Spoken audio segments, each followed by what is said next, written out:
Hello friends, मैं MS Srivastava आज फिर लेकर आया हूँ आपके लिए एक नया चैप्टर का एक्सप्लेनेशन जिसका नाम है the ball poem by John Berryman. तो चलिए हम लोग शुरू करते हैं। जैसा कि आप देख रहे हैं इस इमेज में एक आदमी है पीछे से देख रहा है। एक लड़के को और एक लड़का जो है उसका बॉल पानी में चला गया है। आप गौर से देखिएगा तो आपको बीच में एक ग्रीन कलर का बॉल दिखाई देगा। मैं थोड़ा इमेज को जूम करता हूँ।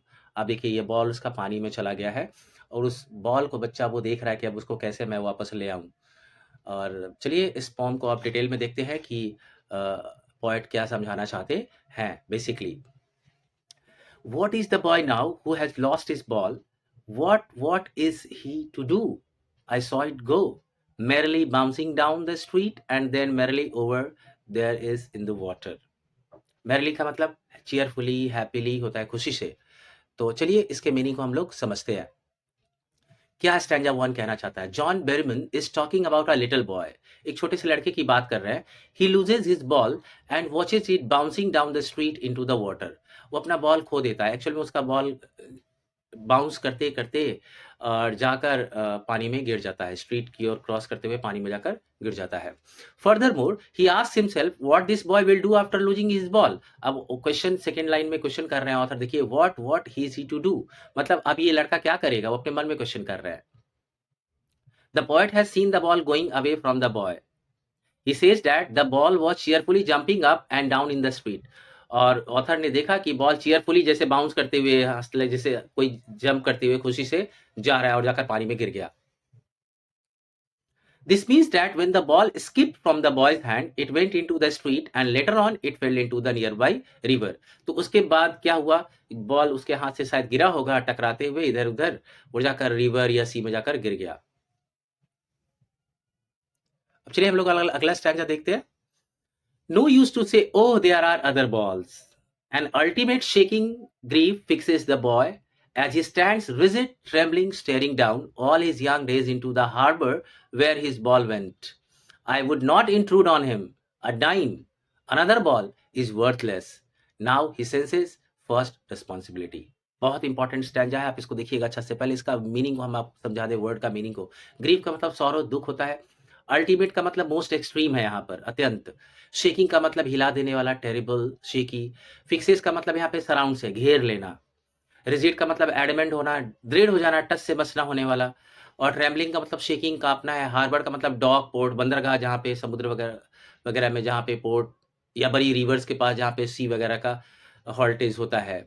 इंक्लूड का मतलब इंटरप्ट है, टोकना, बाधा डालना। डाइम का मतलब यहाँ पे मनी है, 10 सेंट्स का वैल्यू होता है। और वर्थलेस का मतलब वैल्यूलेस, आप समझते हैं।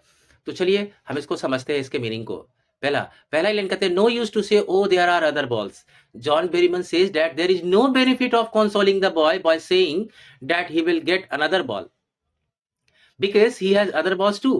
कह रहा है उस बॉय को बोलने से कोई फायदा नहीं है कि बेटा चुप हो जाओ, कोई दिक्कत नहीं है, ज्यादा चिंता मत करो, और भी तो बॉल है। बोला ऐसा बोलने से उसको कोई फायदा नहीं है, क्योंकि उस लड़के के पास और भी बॉल होगा, वो फिर भी उदास है। The boy is completely surrounded by sorrow, मतलब वो पूरी तरह से, अरे ना, ultimate shaking grief fixes the boy, मतलब वो जो बॉल चला गया उसके कारण ये लड़का जो है पूरे दुख से घिर गया है, परेशान हो गया है। He sad because all the memories of the childhood days went down the harbour with the ball, मतलब उस बॉल के साथ उसकी पूरी यादें जुड़ी हुई थी। और उस बॉल जो वो हार्बर में समुद्र के बंदरगाह में जो गिरा, वो लगता है कि उसकी मेमोरी भी उसके साथ चली गई। And this reminds him of those sweet memories of the times when he owned it. और उसको उस शायद उन बातों को वो याद कर रहा है कि कितना मजा आता था मुझे इस बॉल के साथ खेलना, कितना प्यारा था मेरे लिए। इन सब बातों को बैठ के सोच रहा है और काफी दुखी है। The loss is unbearable for him, वो इस लॉस को सह नहीं पा रहा है। And he is grief stricken, इसलिए वो दुख से ग्रस्त हो गया है, दुखी हो गया है। The poet says that he cannot even tell the boy to take some money from him in order to buy another. अब ध्यान से देखिएगा यहाँ पे last two lines. A dime another ball is worthless, dime मतलब money है। वो author कह रहे हैं कि पैसा देना या दूसरा बॉल उसको ऑफर करना, ये सब वर्थलेस है, मतलब बेकार है, उसको कोई बोलने से ये सब फायदा नहीं है।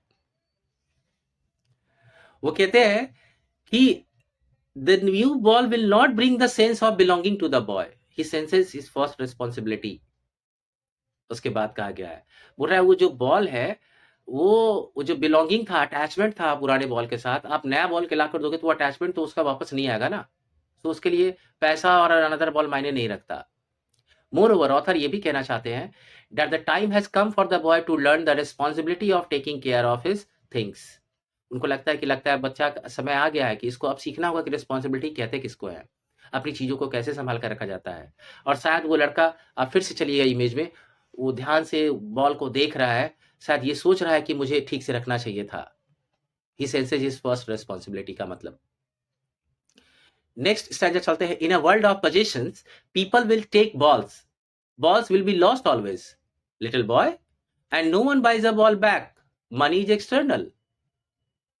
He is learning well behind his desperate eyes the epistemology of loss, how to stand up, knowing what every man must one day know, and most know many days how to stand up. यहाँ positions का meaning समझते हैं, belongings, assets जो आपकी संपत्ति होती है, और एक्सटर्नल का मतलब यह है things with which feelings are not attached. External मतलब कोई दूसरी चीज, बोलते हैं ना हम लोग कि ये दूसरी बात है, अलग बात है। तो एक्सटर्नल का मतलब ऐसी चीजें जिनके साथ आपकी फीलिंग अटैच्ड नहीं, उनको एक्सटर्नल कहा गया है। और डेस्परेट का मतलब होपलेस हो जाना, निराश हो जाना है। और एपिस्टेमोलॉजी का मतलब यहाँ पे नॉलेज है और ज्ञान है। स्टैंड अप का मतलब एंड्योर है, यहाँ पर सहन करना है। अब चलिए इसका मीनिंग को समझते हैं हम लोग। स्टैंजा जैसे कि पहला लाइन देख रहे हैं, in a world of possessions people will take balls will be lost always, little boy. Here the poet says that the boy has to learn, लड़के को ये सीखना होगा, that in this materialistic world, मतलब ये जो दुनिया जो है चकाचौंध से जो भरी हुई है, जिसमें हर लोग किसी न किसी चीज के पीछे भाग रहा है, कोई पैसे के, कोई पावर के, कोई सामान के, है ना। तो इस मटेरियलिस्टिक वर्ल्ड में many of his belongings will be lost, इस दुनिया में तो कई चीजें उसकी खोएंगी, अभी अभी तो सिर्फ बॉल ही खोया है। He personifies the ball as his belongings, ball को यहाँ ऑथर्स को पर्सोनिफाई करते हैं कि उसका बिलोंगिंग्स है। be it the worldly things or the relationship he is in possession of, चाहे उसको एक बस एक वर्ल्डली थिंग्स माने, चाहे उसको माने कि ये मेरा बहुत ही क्लोजली रिलेटेड कोई थिंग है, जिससे मेरा कोई अपना कोई बिछड़ जाता है तो दुख होता है। ऑथर ऐसी बातें कह रहे हैं। he says that he has to learn to live without them no matter what, बोल रहे कि आपको जो चीजें खो जाती है उनके बिना भी आपको जीना सीखना होगा, और शायद वो लड़का सीखने की कोशिश कर रहा है। He says no one can buy back such things for him, मतलब ऐसी चीजें जो आपके साथ अटैचमेंट रखती हैं वो खो जाती है तो कोई तो उसको वापस ला नहीं सकता। The poet said so, poet ऐसा इसलिए कहते हैं because according to him money can not buy you everything. Basically author यहाँ बताना चाहते हैं कि पैसे से आप हर चीज नहीं खरीद सकते। एक बॉल दूसरा जरूर ला सकते हैं, लेकिन वो अटैचमेंट, उस फीलिंग को कहां से लाएंगे जो उसके साथ जुड़ी हुई थी। If it does buy you some materialistic thing, still it will not be able to buy the sense of belongingness. आप बस इसे एक मटेरियलिस्टिक थिंग खरीद सकते हैं, बाहरी दुनिया में बनी हुई एक वस्तु खरीद सकते हैं, लेकिन इससे जुड़ा हुआ इमोशंस, अटैचमेंट, रिलेशनशिप को नहीं खरीद सकते आप। He says that the boy is learning how to stand up against the sense of lost things. एक बच्चा अब ये सीख रहा है, उसको नॉलेज हो रहा है। एपिस्टेमोलॉजी का ऑथर ने यहाँ पे यूज किया है टर्म, मतलब उस बच्चे को ज्ञान हो रहा है कि अगर दुनिया में कोई चीजें खो जाती हैं तो उसको फिर उसको कैसे सहा जाए, उसको कैसे मैनेज किया जाए। This means that the boy is trying to learn the real truth of life, which states that you have to accept the miseries of life and stand up again. इसके थ्रू ऑथर एक lesson देना चाहते हैं कि आपको ये accept करना होगा कि दुनिया में तकलीफें भी आएंगी। मिजरीज का मतलब दुख है, वरीज है, दुख, बहुत सारे दुख भी मिलेगा आपको, और ये मिलेगा ही मिलेगा, और आपको इसे एक्सेप्ट करना होगा और इससे सहने का, इससे लड़ने के बारे में आपको सीखना होगा। This is the truth which everyone has to learn in his और हर लाइफ।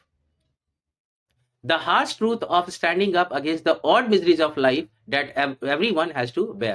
ऑथर कहते हैं ये जो कड़वी सच्चाई है, हार्श ट्रूथ, कि आपको जितनी भी ऑड मिजरीज है, मतलब जो विपत्तियां आती हैं, दुख आती है हमारे लाइफ में, सबको उन दुखों को एक न एक दिन सहना ही है, ये ऑथर बताना चाहते हैं।